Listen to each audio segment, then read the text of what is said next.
Probably I need to start with confessing my two major limitations. The first one is that I have not been to the Caucasus for several years since the pandemic, effectively, which certainly means that my understanding of the very different and complex dynamics in the region is limited. You can get only that much from the secondary sources.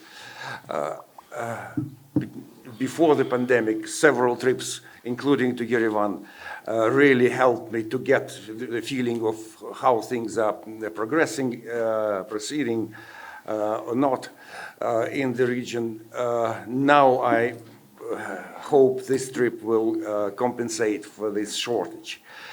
But fortunately, my task is not about describing the processes in the Caucasus per se. It's very much about describing the Russian policies, Russian approaches, Russian ambitions towards this region. And for that, there is another limitation. Yes, I've been studying Russian politics diligently for many, many years. But in the last 3 years, my always critical thinking has taken a new edge, so to say. It is, for me, not possible anymore, probably, to present an entirely balanced, detached expert analysis. Because for me, the crime of aggression is exactly that, the crime. And there is no middle ground. There is no possibility to explain it away, to justify it. And so through the last 3 years, many of my writings were not balanced assessment of risks and that. I feel like I am fighting the war myself from my very particular trench, and I know on what side are the friends and what is the enemy. It means I am professionally biased, and I am also emotionally involved. No denial of that. And it certainly clouds my judgment. So you will have to tolerate that. It's something which I am not trying to hide. I'm not trying to deny. All right, done with confessions. Let me start with the point which in many analyses of the Caucasus always comes first, the geopolitics. And it's typically the lens through which many developments here are examined, explained. It's very often kind of the only lens for that. And my point, which is the less controversial part of my point, is that the geopolitics is very fluid. It is very often perceived as something very stable. Indeed, physical geography is stable. And the spatial dimensions of kind of many fundamental trends are supposed to be stable. But the Caucasus demonstrates us how changeable it actually is, how quickly the power balances change, how quickly many other drivers underpinning geopolitical developments shift, including, I don't know, trade routes, supply chains, migration flows, all these things which are a part of the big geopolitical pictures, they are very changeable. And in itself, it's an interesting feature, but it's nothing really controversial, as I say. What is controversial about my geopolitical take is that geopolitical profile, geopolitical significance of the Caucasus for at least a decade has been declining and diminishing. And with that, many experts would be eager to disagree, even furiously. My take is that the main factor driving the decline of geopolitical profile of the Caucasus is the diminishing engagement, involvement, presence of the major external actors. Very often, Caucasus is portrayed as kind of the fault line, as the interface between kind of Russia on one hand, United States, the West, China is brought into the picture, Turkey is certainly always there, as if it's a contestation. If they are all kind of clashing and trying to spread the influence over this region in competition with one another, and you look closely at really what is happening, and you see that all these external actors, maybe with the exception of Turkey, show less and less interest in engaging with the Caucasus, don't see it anymore as a significant battleground. Attention shifts elsewhere for all sorts of reasons. And it's not just the kind of geopolitics per se, which is dealing with the balances of power. You may find the same picture in geoeconomics, very closely connected discipline, where not that long time ago the big theme was the Great Caspian Oil Game, and which was supposed to be something which will last for nearly forever. But with the shifts in the global energy markets, with the green energy transition, whatnot, real importance of the kind of Caspian oil flows, well, it is still there, but it's not really something about which there is a lot of contestation. You may look at geostrategy, another kind of dimension with the geo term, and you would think that the Caucasus is in the crossroads of kind of several key strategic theaters. The Black Sea theater, kind of the Middle East Med theater, the Middle East per se, the Caspian. And it is indeed in the middle of all this. No denial of that. You look at the map, it's exactly there.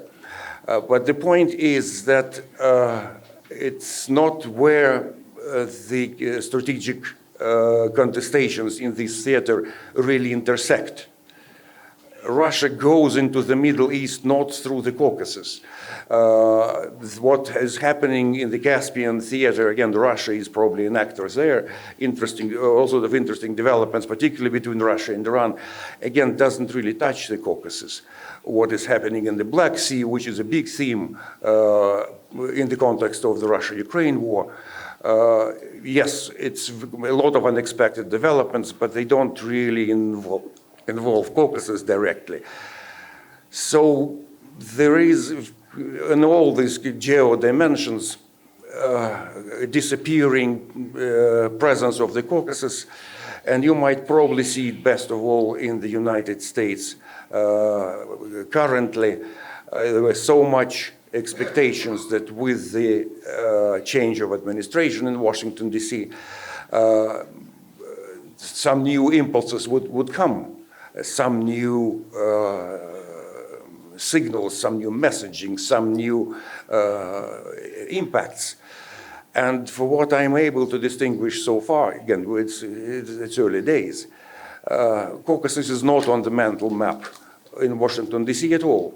There are all sorts of movements in every possible and impossible direction, including Greenland, but nothing as far as Caucasus is concerned. So I think it is not something which is going to change. I think this decline of geopolitical importance of the Caucasus is a trend that has been developed and it's only accelerating. And surprisingly, it doesn't really, I cannot say that an evidence of that is the decline in research attention, in expert analysis. Since I haven't been to the Caucasus for several years, I started digging through the literature. And so in this draft paper of mine, the list of references is 1 meter long, and it could have easily been 2 meters, but I think the editors would probably compel me to curtail it quite severely. So while the geopolitical importance is diminishing, the volume of expert analysis is still huge, it's still extremely high.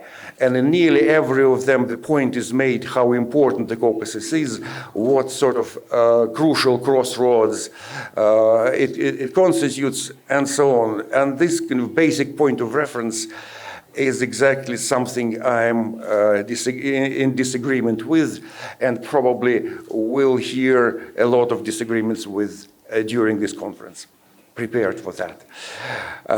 I'm throwing this more as a provocation than as a rock-solid conclusion. Proceeding from that, I try to look at how Russia's policies in the Caucasus have been changing in the last 10, 12, 15 years, and what we, at least we can see now in Moscow, is that, again, despite all the volume of expert analysis in the West, the Caucasus is barely present in the important international discussions, in the debates, in the actions of the Russian government.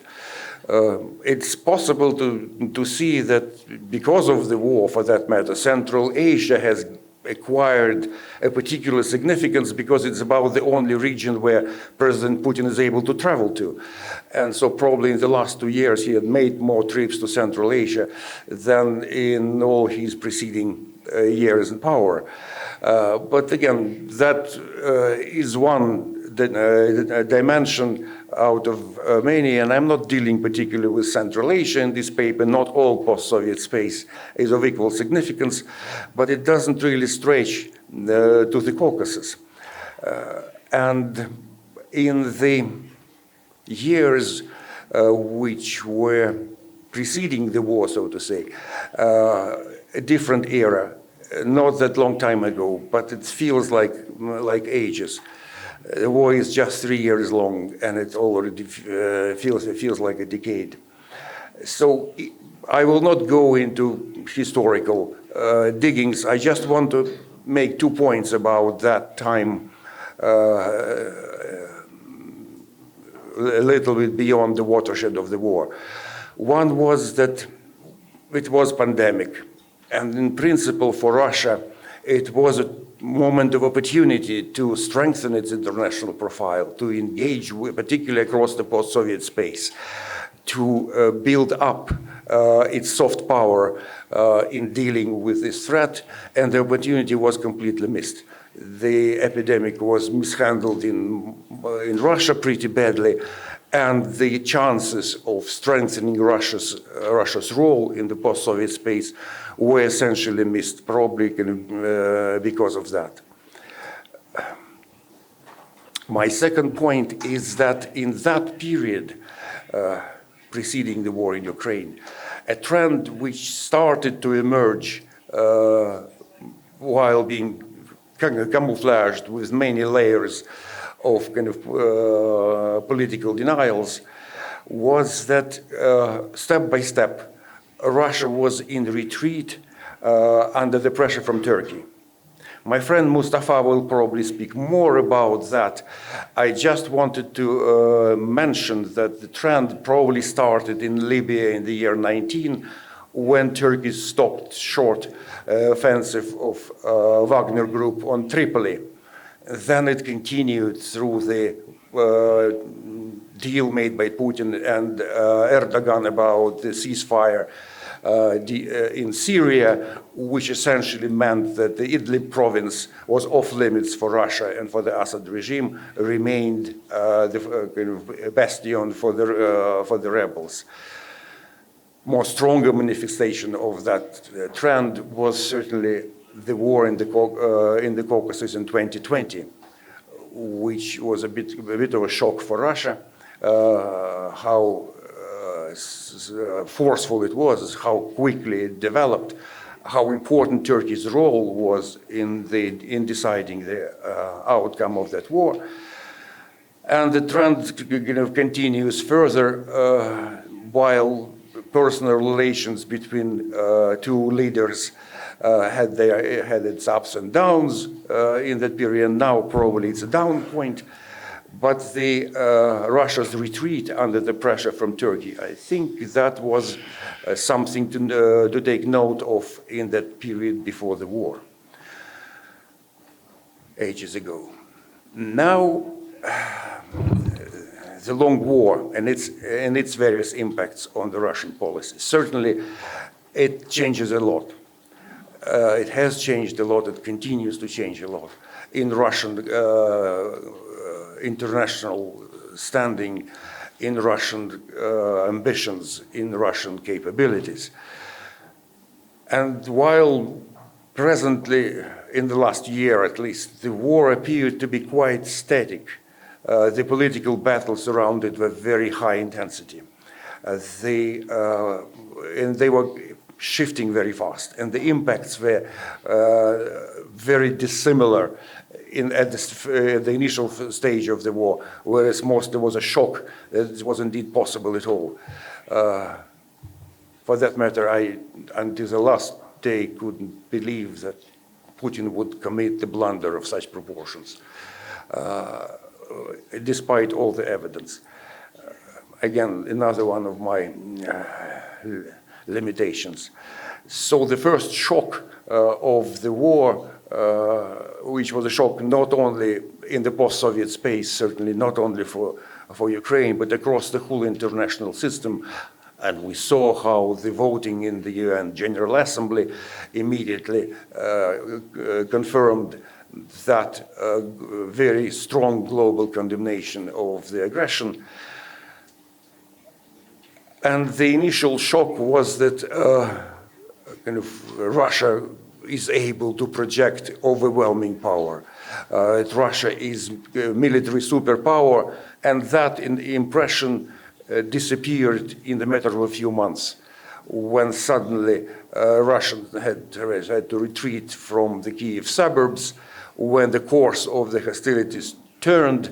And I think it was at that moment when the states of the Caucasus discovered that the war opens for them a lot of new opportunities, that Russia is so engaged in that long war that its capacity for dominating, for projecting power, for attending even, paying attention to developments in the Caucasus is hugely diminished.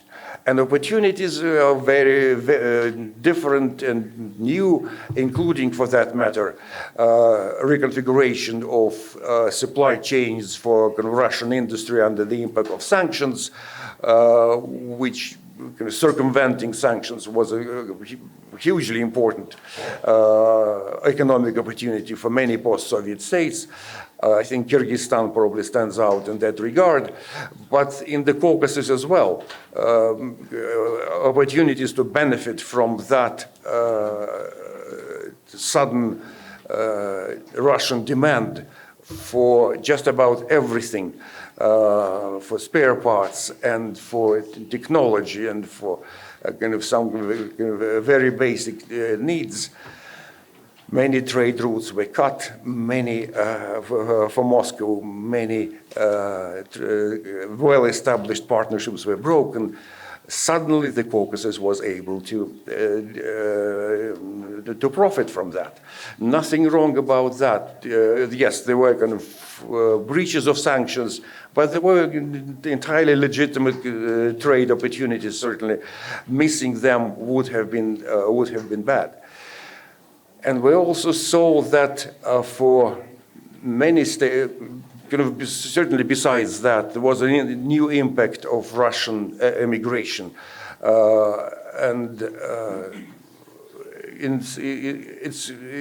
Migration always brings problems, but this kind of migration quite often brings benefits as well, because what is coming out of Russia are mostly well-qualified, well-educated, some of them very well-off people who need to re-establish their business connections, who need to start new lives.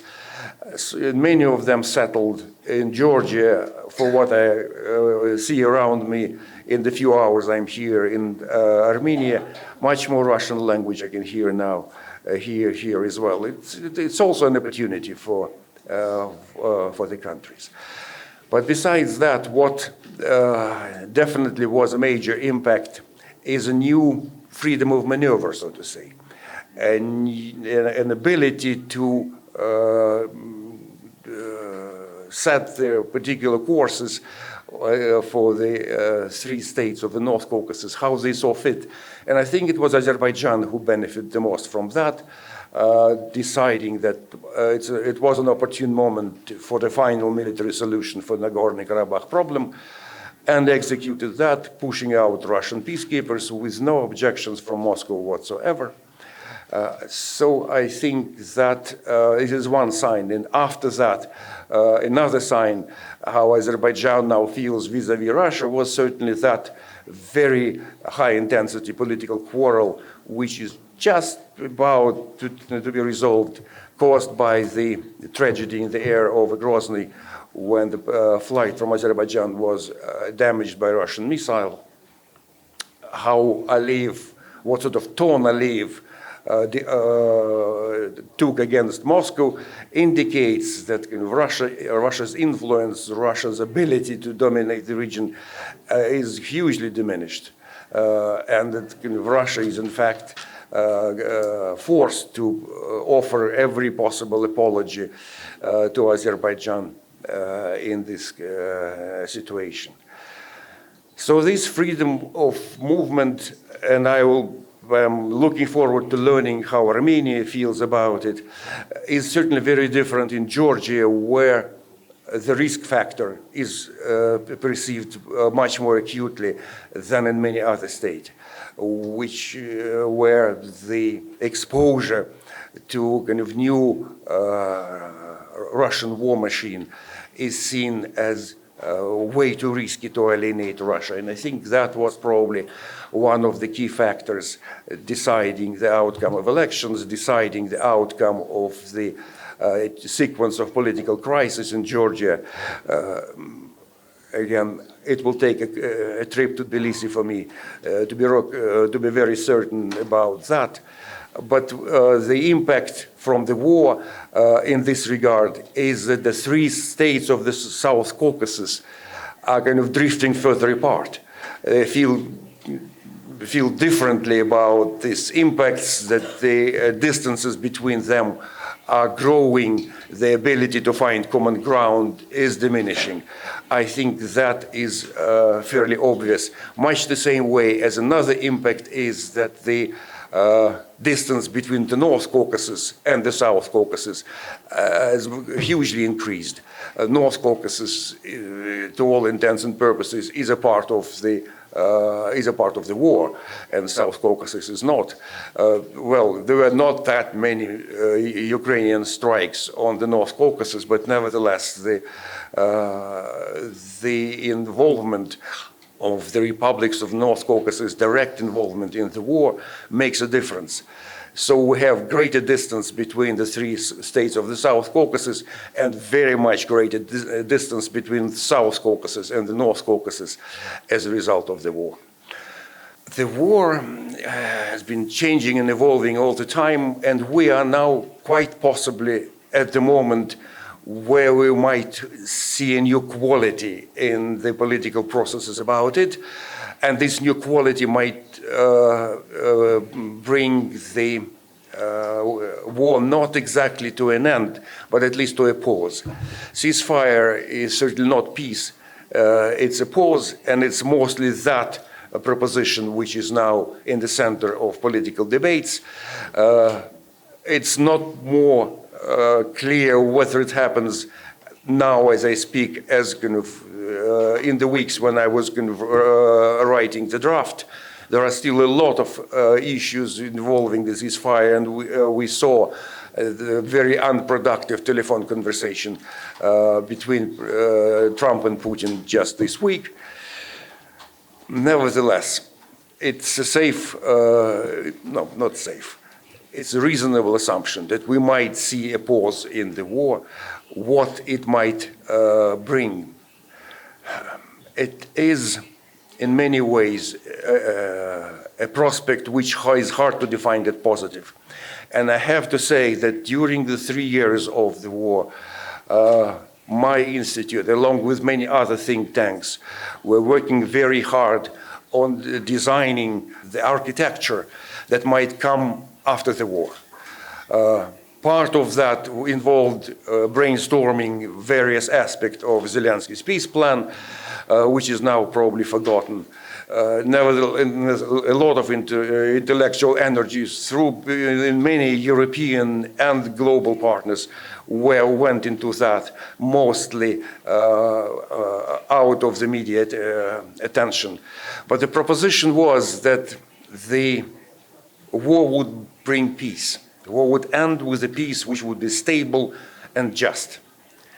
And what we see now as emerging is not quite peace, which is absolutely not just, which is far from stable, and which is essentially rotten. A very different pictures than what we had expected, very different proposition. And if from the kind of just and stable peace it was possible to work on the assumptions that European security architecture can be rebuilt together with Russia, can be rebuilt in such a way that Russia would be a part of it, with new avenues for arms control, with new confidence-building measures, with a lot of other, with renewal of economic ties between Russia and Europe. Now we have to face the prospect that the new European security system can only be built against Russia.